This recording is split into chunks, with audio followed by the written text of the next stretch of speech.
পাঠ পরিচিতি শুভা। শুভা গল্পটি রবীন্দ্রনাথ ঠাকুরের বিখ্যাত গল্পগুচ্ছ গ্রন্থ থেকে সংকলিত হয়েছে। বাক প্রতিবন্ধী কিশোরী শুভার প্রতি লেখকের হৃদয় নিংড়ানো ভালোবাসা ও মমত্ববোধে গল্পটি অমর হয়ে আছে। শুভা কথা বলতে পারে না, মা মনে করেন এ তার নিয়তির দোষ, কিন্তু বাবা তাকে ভালোবাসেন। আর কেউ তার সঙ্গে মেশে না, খেলে না, কিন্তু তার বিশাল একটি আশ্রয়ের জগৎ আছে। যারা কথা বলতে পারে না সেই পোষা প্রাণীদের কাছে সে মুখর, তাদের সে খুবই কাছের জন, আর বিপুল নির্বাক প্রকৃতির কাছে সে পায় মুক্তির সনদ। শুভা গল্পের মাধ্যমে রবীন্দ্রনাথ ঠাকুর বিশেষ চাহিদা সম্পন্ন শিশুর মন ও চিন্তা, আবেগ ও অনুভূতির সূক্ষ্মতর দিকগুলো উপস্থাপন করেছেন। সমাজে বিকশিত সেসব শিশুর প্রতি সকলের মমত্বশীল দৃষ্টিভঙ্গি প্রস্তুতে সহায়তা করে এ গল্প। পাঠ পরিচিতি বই পড়া। বই পড়া প্রবন্ধটি প্রমথ চৌধুরীর প্রবন্ধ সংগ্রহ থেকে নির্বাচন করা হয়েছে। একটি লাইব্রেরির বার্ষিক সভায় প্রবন্ধটি পঠিত হয়েছিল। আমাদের পাঠ চর্চার অনভ্যাস যে শিক্ষা ব্যবস্থার ত্রুটির জন্য ঘটেছে তা সহজেই লক্ষণীয়। আর্থিক অনটনের কারণে অর্থকরী নয় এমন সবকিছুই এদেশে অনর্থক বলে বিবেচনা করা হয়। সেজন্য বই পড়ার প্রতি লোকের অনীহা দেখা দেয়। শিক্ষা প্রতিষ্ঠান থেকে লব্ধ শিক্ষা পূর্ণাঙ্গ নয় বলে ব্যাপকভাবে বই পড়া দরকার, কারণ সুশিক্ষিত লোকমাত্রই স্বশিক্ষিত। যথার্থ শিক্ষিত হতে হলে মনের প্রসার দরকার। তার জন্য বই পড়ার অভ্যাস বাড়াতে হবে। এর জন্য লাইব্রেরি প্রতিষ্ঠার প্রয়োজন। বাধ্য না হলে লোকে বই পড়ে না। লাইব্রেরিতে লোকে নিজের পছন্দ অনুযায়ী বই পড়ে যথার্থ শিক্ষিত হয়ে উঠতে পারে। প্রগতিশীল জগতের সঙ্গে তাল মিলিয়ে চলার জন্য সাহিত্য চর্চা করা আবশ্যক বলে লেখক মনে করেন। বই পড়া প্রবন্ধে প্রমথ চৌধুরী বই পড়ার গুরুত্ব ও তাৎপর্য উপস্থাপন করেছেন। প্রবন্ধটি এই শিক্ষাই দেয় যে জাতির মানসিক বিকাশ ও সমৃদ্ধিতে বই পড়া, জ্ঞান ও সাহিত্য চর্চার কোনো বিকল্প নেই। অভাগীর স্বর্গের পাঠ পরিচিতি।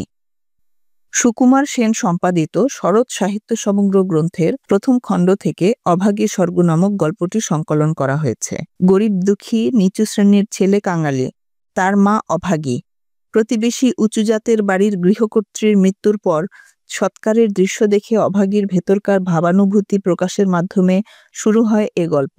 মৃতের শবযাত্রার আড়ম্বরতা ও সৎকারের ব্যাপকতা দেখে অভাগীও নিজের মৃত্যুর মুহূর্তের স্বপ্ন দেখে। চন্দন, সিঁদুর, আলতা, মালা, ঘৃত, মধু, ধূপ, ধুনা, অগ্নির ধোঁয়ায় মুখুজ্জে বাড়ির গিন্নি স্বর্গে গমন করেছেন। দুঃখিনী অভাগীও ভাবে তার মৃত্যুর সময় স্বামীর পায়ের ধুলি নিয়ে মৃত্যু শেষে পুত্র মুখাগ্নি করলে সেও স্বর্গে যাবে। মৃত্যুর সময় কাঙালি তার বাবাকে হাজির করতে পারলেও পারেনি কাঠের অভাবে মায়ের সৎকার করতে। অভাগীর স্বর্গ গল্পে শরৎচন্দ্র চট্টোপাধ্যায় অমানবিক জাতিভেদ প্রথা এবং জমিদারি ব্যবস্থার শোষণ নির্যাতনের ছবি এঁকেছেন। এ গল্প জাতি, ধর্ম, বর্ণ ও শ্রেণী নির্বিশেষে মানবিক হওয়ার শিক্ষা দেয়।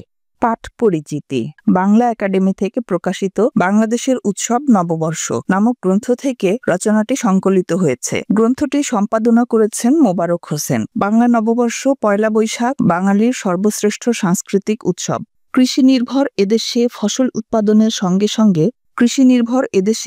উৎপাদনের সঙ্গে সামঞ্জস্য রক্ষা করে প্রাচীনকাল থেকেই বাংলা নববর্ষ উদযাপনের ধারণা তৈরি হয়। এ উৎসব শুধু হিন্দুর বা মুসলমানের কিংবা বৌদ্ধ খ্রিস্টানের নয়, এ উৎসব সমগ্র বাঙালির। এ উৎসব শুধু বিত্তবান, মধ্যবিত্ত বা দীনদরিদ্র কৃষকের নয়, এ উৎসব বাংলা ভাষাভাষী এবং বাংলাদেশে বসবাসকারী সমস্ত মানুষের। ধর্মীয় সংকীর্ণতার বৃত্ত অতিক্রম করে বাংলা নববর্ষ উৎসব আজ আমাদের জাতীয় চৈতন্যের ধারক। এ অভিমত ব্যক্ত করে লেখক প্রবন্ধটিতে পয়লা বৈশাখের জয়গান গেয়েছেন। পয়লা বৈশাখ প্রবন্ধটি বাংলাদেশের উৎসব ও ঐতিহ্য সম্পর্কে ধারণা দেবার পাশাপাশি ধর্ম ও সম্প্রদায় নিরপেক্ষ জাতীয় ঐক্যবোধে মিলিত হবার শিক্ষা দেয়। পাঠ পরিচিতি নিরীহ বাঙালি। নিরীহ বাঙালি প্রবন্ধটিতে রোকেয়া সাখাওয়াত হোসেন বাঙালি নারী পুরুষের প্রাত্যহিক জীবনাচরণের বিভিন্ন দিক হাস্যরসাত্মকভাবে বর্ণনা করেছেন।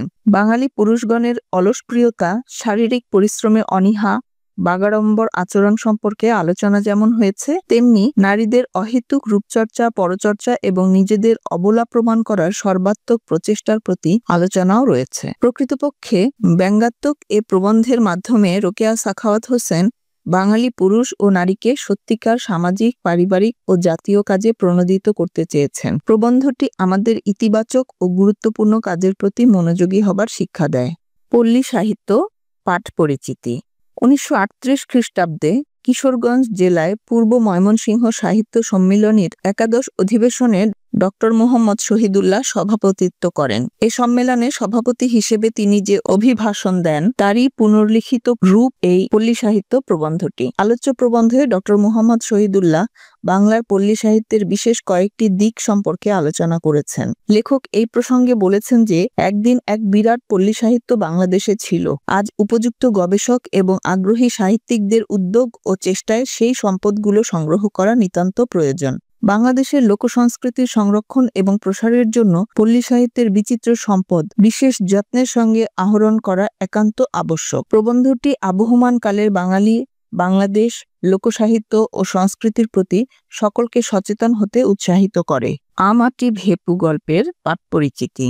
আমাটির ভেপু শীর্ষক গল্পটি বিভূতিভূষণ বন্দ্যোপাধ্যায়ের পথের পাঁচালী উপন্যাস থেকে সংকলন করা হয়েছে। গ্রামীণ জীবনে প্রকৃতি ঘনিষ্ঠ দুই ভাই বোনের আনন্দিত জীবনের আখ্যান নিয়ে গল্পটি রচিত হয়েছে। অপু ও দুর্গা হতদরিদ্র পরিবারের শিশু, কিন্তু তাদের শৈশবে দারিদ্র্যের সেই কষ্ট প্রধান হয়ে ওঠেনি।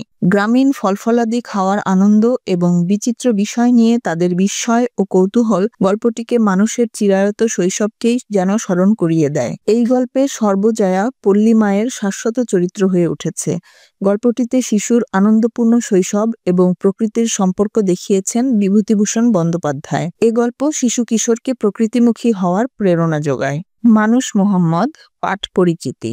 মানুষ মোহাম্মদ প্রবন্ধটি মোহাম্মদ ওয়াজেদ আলী রচিত মরুভাস্কর গ্রন্থ থেকে নেওয়া হয়েছে। হযরত মুহাম্মদ সাল্লাল্লাহু আলাইহি ওয়াসাল্লাম এর মানবিক গুণাবলী এ প্রবন্ধে বিশ্লেষণ করা হয়েছে। হযরত ছিলেন মানুষের নবী, তাই মানুষের পক্ষে যা আচরণীয় তিনি তারই আদর্শ প্রতিষ্ঠা করে গেছেন।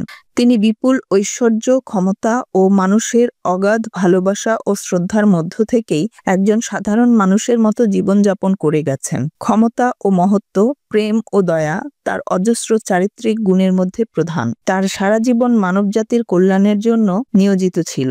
মানুষের শ্রেষ্ঠ আদর্শ হিসেবে তিনি তার জীবন রূপায়িত করে তুলেছিলেন। তার সাধনা, ত্যাগ, কল্যাণ চিন্তা ছিল বিশ্বের সমগ্র মানুষের জন্য অনুকরণীয়। হযরত মুহাম্মদ সাল্লাল্লাহু আলাইহি ওয়াসাল্লামের মৃত্যুর পর তার অনুরাগীগণের মধ্যে যে বেদনা ও হতাশা দেখা দিয়েছিল তা প্রশমন করার জন্য হযরত আবু বকর রাদিয়াল্লাহু আনহু মহানবী সাল্লাল্লাহু আলাইহি ওয়াসাল্লামের জীবনের বৈশিষ্ট্য তুলে ধরে প্রচণ্ড শোককে শান্ত করেন। হযরত মুহাম্মদ সাল্লাল্লাহু আলাইহি ওয়াসাল্লামের মানবিক গুণাবলী উপস্থাপনের মাধ্যমে এ প্রবন্ধ আমাদের নৈতিক, সৎ ও মানবিক হবার শিক্ষা দেয়।